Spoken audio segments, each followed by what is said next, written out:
Son zamanların en sık yapılan kıyaslarından birisi Yüzüklerin Efendisi mi, Game of Thrones mu? Kuşkusuz ikisinin de birbirinden üstün geldiği bazı noktalar var. Uyarlama eserlerde fantastik denince akla genellikle ilk gelen yapımlar Lord of the Rings yani Yüzüklerin Efendisi ve Game of Thrones yani taht oyunları oluyor. Tarzları ve anlatım biçimleri birbirinden hayli farklı olsa da aklımızda ve kalbimizde oldukça ayrı yere sahip olan bu eserlerin birbiriyle amansız kıyası da her geçen gün devam ediyor. Lord of the Rings'in unutulmaz epik sahneleri her zaman zirvede yerini alırken Game of Thrones için de tarihten esinlenen günümüzdeki en farklı ve zengin televizyon yapımı oldu diyebiliriz. Her iki hikaye de kendi aralarında farklı konularda kendilerini aştı. Elma ve armut misali biri film, biri dizi olan iki yapımı kıyaslamak pek mümkün olmasa da farklı yönleri incelenebilir. Her ikisi de fantastik yapımların önemli birer simgesi olduğundan ister istemez bazı noktalarda karşılaştırılıyor. İşte bu iki yapımın bir diğerinden daha iyi olduğu 5 nokta. Game of Thrones birden fazla bakış açısı. Lord of the Rings'te çok fazla karakter olmasına rağmen Yüzük Kardeşliği'nde bile sadece 9 karakter mevcut. Hikaye genel olarak Frodo ve Aragorn üzerinde ilerliyor. Boromir, Elnor, Arwen ve hatta Gandalf gibi hikaye ilginç bakış açılarından izleyebileceğimiz bu farklı karakterleri filmde az görüyoruz. Oysa Game of Thrones'ta durum daha farklı. Dizide çok farklı ve çeşitli karakterler yer alıyor. Olanları birçok kişinin gözünden izliyoruz ve hepsinin hikayesini, geçmişini ve bakış açılarını öğreniyoruz. Bu da zengin hikayeye ayrı bir derinlik ve hareketlilik katıyor. Lord of the Rings muhteşem görsel efektler ve set tasarımı. Game of Thrones'taki görselleri hazırlamak özellikle televizyon dizisi olduğunu da göz önünde bulundurursak tabii ki oldukça zor. Ancak yine de zirveyi Lord of the Rings kimseye kaptırmıyor. Live action ve CGI ile yapılan özel efektler ve manzaralar gerçekten muazzam. Filmin Game of Thrones'tan 10 yıldan daha uzun bir süre önce yapıldığını da hatırlatalım. Muhteşem savaş sahneleri dışında Minas Tirith, Helm's Deep, Moria gibi yerlerin tasarımının ve görsellerin eşi benzeri yok diyebiliriz. Thrones da bu konuda başarılı olsa da daha tipik, gerçeğe benzer kalıyor. Game of Thrones daha karanlık ve gerçekçi. Game of Thrones daha karanlık, gerçekçi bakış açısıyla ön plana çıkıyor. Hem sahnelerde hem de yaşanan trajik ve korkunç olaylarda bunu görüyoruz. Dizideki gaddar tutum için The Lord of the Rings'in tam tersi diyebiliriz. İhanetler, sayısız ölüm, bitmeyen savaşlar ve mücadeleler tıpkı tarihte olduğu gibi daha zalim ve dinamik bir hikaye ortaya çıkarıyor. Dizideki Kızıl Düğün gibi birçok olay özellikle Orta Çağ'da yaşananlardan yola çıkılarak yazılmış. Karakterler de sürekli köşeye sıkışıyor ve perişan haldeler. Biz de seyirci olarak empati kuruyor ve yapılan şeylerin sebeplerini anlamaya çalışıyor. Lord of the Rings iyimserlik. Her iki yapımda da duygusal ve hüzünlü bir anlatım olsa da Lot daha iyimser kalıyor bir bakıma. Lord of the Rings'te de tabii ki korkunç orklar, devasa örümcekler ve Mordor gibi korkutucu yerler var. Ama bunlar kahramanlarımızın yolculuğu yanında geri planda kalıyor. Lord of the Rings'in bu denli ilham verici bir hikaye olmasının sebebi ise olumsuzluk ve tehlike karşısında azimli, güçlü ve yoldaş olmanın önemi üzerinde duruyor olması. Game of Thrones daha ilginç fantastik unsurlar.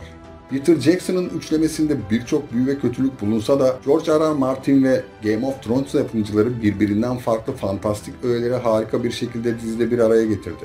Druidler, elfler ve sihirli küreler gibi kavramları dahil etmek yerine kendi dünyasını oluşturuyor. Game of Thrones, modern fantastik yapımlarda çok kullanılmayan fikirleri bir araya getiriyor.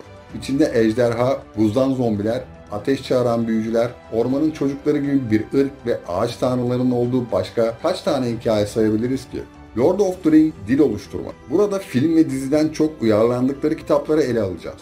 Ancak filmlerde de Jackson'ın tamamen Elfçe'nin veya Mordor'un Kara Lisanı'nın geçtiği sahneler çektiğini de söyleyelim. Lord of the Rings'in en ilgi çeken kısmı sadece bir dil değil, birden çok dil ve lehçe içinde barındırması. J.R.R. Tolkien bu dillerin hepsini kendisi oluşturuyor. Buna karşın Game of Thrones'ta ise birkaç Valyrian ve Dothraki ifadesi duyuyoruz. Game of Thrones daha dinamik karakterler. George R. R. Martin, Benioff ve Weiss dil oluşturmadaki eksiğini 3 boyutlu ilginç karakterler oluşturarak tamamlıyor diyebiliriz. Game of Thrones'u incelersek çeşitli karakterlerin farklı özelliklerini, sorunlarını, tercihlerini, engellerini ayrı ayrı tanıyoruz. Ana karakterin birkaç kusuru veya sorunu olduğu Lord of the Rings'in aksine Game of Thrones'taki karakterler ya tamamen kusurlu ya da ne iyi ne kötü diyebileceğimiz kişilere kadar çeşitlilik gösteriyor. İyi dediğimiz kişiler bile anti kahraman olabiliyor. Game of Thrones'ta ilgi çeken kısımlardan biri de bu oluyor genelde. Lord of the Rings, iyiye karşı kötünün klasik hikayesi. Tarihsel kurgu ve fantastik öğelerin bir araya geldiği farklı hikayeler ilgi çekici olsa da seyirciler bazen iyiye karşı kötünün olduğu klasik yapımları izlemeyi ister. Bu sebeple Star Wars'un ilk filmleri ve The Lord of the Rings gibi yapımlar oldukça ilgi çekti ve hala ilgiyle izlenmeye devam ediyor. Lord of the Rings üçlemesi, iyilerin kötülere karşı olduğu mükemmel bir hikaye sunuyor. İnsanların her zaman ilgileneceği ve kendinden bir parça bulacağı eskimeyen mitolojik bir öyküdür Lord of the Rings. Game of Thrones dünya düzeni, din ve kültür. Lord of the Rings'te hayal gücümüzü zorlayan manzaralar ve mekanlar olsa da Game of Thrones bu çevreye daha çok kültür ve tarih yerleştiriyor. Westeros ve Essos'u incelersek dinlerin çeşitliliği bile kültür zenginliği hakkında ipucu veriyor. İlk insanların eski ağaç tanrıları, Andalların 7 inancı, ışık tanrısı ve boğulmuş tanrı gibi birçok inancı bu yerlerde görüyoruz. Dizide kral toprakları, Huar, kuzey gibi birbirinden farklı mekanlara şahit olurken George R. R. Martin'in oluşturduğu Targaryenler, Starklar, Andallar, ilk insanlar gibi sayısız milletleri barındıran bu geniş hikaye kesinlikle nefes kesici. Lord of the Rings savaş sahneleri. Lord of the Rings dendiği zaman insanların aklına ilk gelen genelde devasa ve müthiş savaş sahneleridir. Özellikle Miğfer ve Minas Tirith Savaşı'nın sinemada ayrı bir yerinin olması şaşırtmıyor. Live action ve görsel efektler birçok detayla bir araya geliyor ve ortaya gerçekten heyecan verici savaş sahneleri çıkıyor. Game of Thrones'ta da televizyon standartlarının üzerine çıkan Blackwater Bay yani Karasu Savaşı, Battle of Bastards yani Piçlerin Savaşı gibi muazzam sahneler var tabi ama bu konuda Lord of the Rings'in gerisinde kalıyor. Peki siz bu karşılaştırmayla ilgili ne düşünüyorsunuz? Video bitti, hoşça kalın.